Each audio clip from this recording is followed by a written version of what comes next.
NBA free agency, but the Pittsburgh Steelers stole the headlines across the sports landscape when they made one trade with a big trade with the Dolphins, acquiring three-time All-Pro cornerback Jalen Ramsey and tight end Jonnu Smith for three-time All-Pro safety Minka Fitzpatrick and a swap of draft picks. And then just hours later, our Adam Schefter dropped this nugget.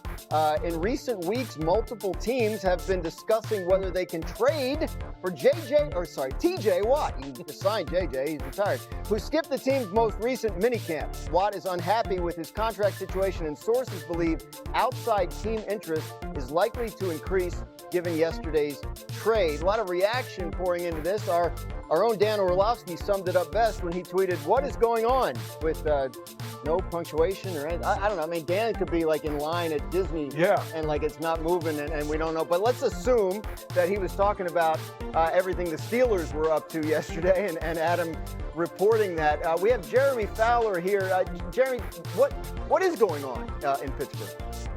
Dan, I'm trying to make sense of this right now. I actually just got off the phone, talked to some sources about this. And for the Steelers, this was a simple move. They feel like they have a never-ending quest to try to get a Super Bowl roster together, even if it's not perfect. Baltimore is getting better around them.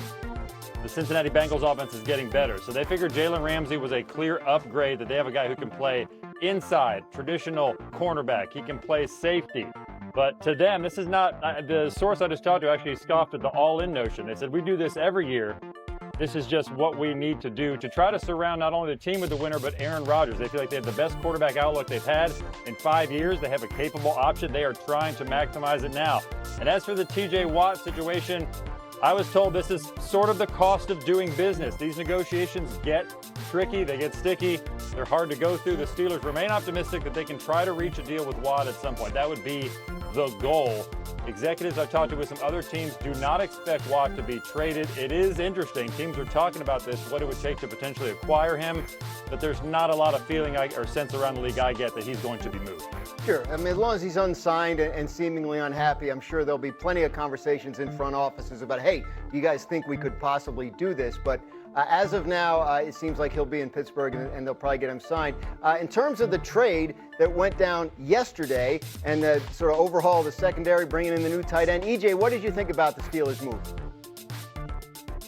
Well, Graz, I love the move, and I think you address a lot of areas to try to help your roster get better. And look, this is a maximization of 2025, at least at this point in the offseason. You bring in a Jalen Ramsey who can play safety, he can play nickel, he can play outside corner. You link in with guys like Darius Slay, who just won the Super Bowl with the Philadelphia Eagles. You also got Joey Porter Jr., who's playing really well as a young corner. And you got to think about the receivers that they're going to have to cover in their division. You think about Jamar Chase, you think about T. Higgins, Zay Flowers, Rashad Bateman, and Jerry Jeudy with Cleveland. So many vaunted receivers and receiving cores that you want to have a really good secondary with. And the addition of Jonnu Smith was fantastic. When you think about Aaron Rodgers, this point in his career, guys, if you play a lot of 12 personnel, which is one running back, two tight ends, two receivers, you're able to help protect Aaron Rodgers and keep him upright because you got two tight ends inside. But also, Jonnu Smith is a guy who can play tight end, but he's really a receiver. So you're almost getting 12 personnel, but 11 personnel principles with his type of speed and his ability. And look, I work out at the same gym as Jonnu Smith.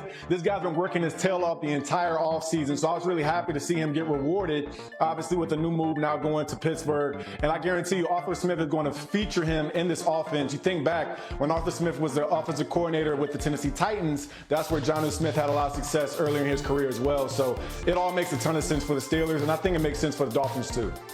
What do you think, D-Wood? If this was 3 years ago, I would be much more excited, to be honest with you. Listen, if you look at the totality of all the moves that the Pittsburgh Steelers have made, quite honestly, they've gotten older at a lot of the critical positions that's required to win big-time football games. You got a 41-year-old Aaron Rodgers. Darius Slay's like the second oldest cornerback in the National Football League. He's 30. He's in his mid-30s. Cam Hayward is 36. T.J. Watt is, very good player. He's 30. Jalen Ramsey's 30. All of these guys, big name guys, but they're up there in age. And a 17-game slate, if you wanted to make a run, the number one thing that you got to deal with is health. Can these guys stay healthy enough to make a run for the Pittsburgh Steelers? I'm highly skeptical of that playing itself out. And Jeremy, you mentioned like your Steelers people saying we do this every year. That graphic we just showed, I mean, that's a lot of turnover in one offseason for this organization. It feels different. Does it not feel different to you as somebody who covered them for a long time and is kind of used to how they do business? Yeah, from the outside in, it does look a little bit like a panic move. But when I talk to people and ask them about that, I was told like they try to treat it on a case-by-case basis. They feel like these are just simply upgrades and that these guys can hold up. Jalen Ramsey's 30 years old.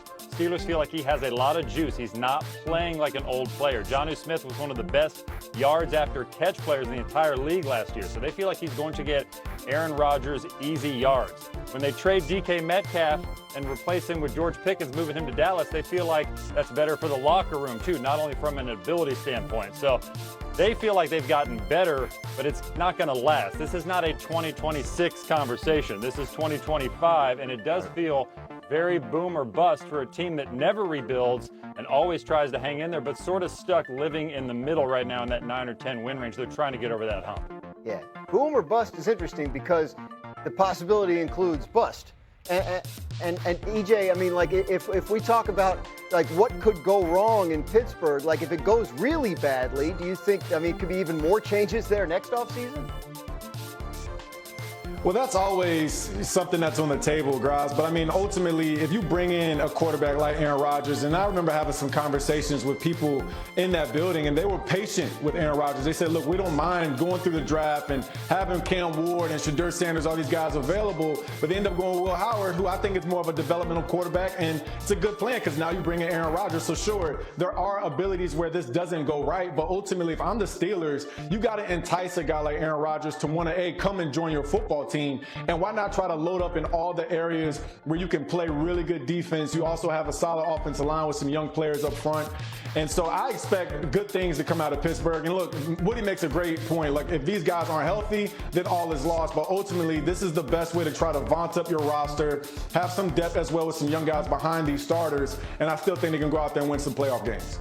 Maybe I'm just a cynic, but this reminds me of something. It reminds me, because we've talked so much about Mike Tomlin and could he have his Andy Reid pivot in his coaching career, because it reminds me of that 2011 Eagles team that kind of did in, Andy when it didn't go so well.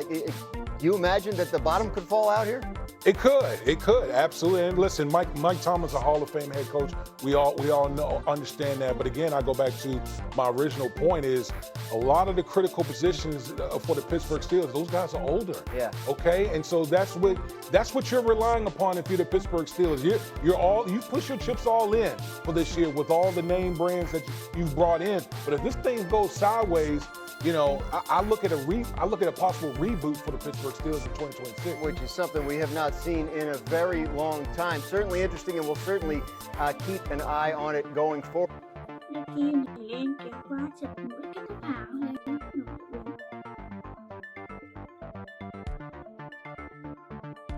Và bắt đầu hàng ngày mọi người cũng làm lại test tại đây cho mình, mỗi một chân mũi là đơn đơn thao tác làm lại để sự biết hàng.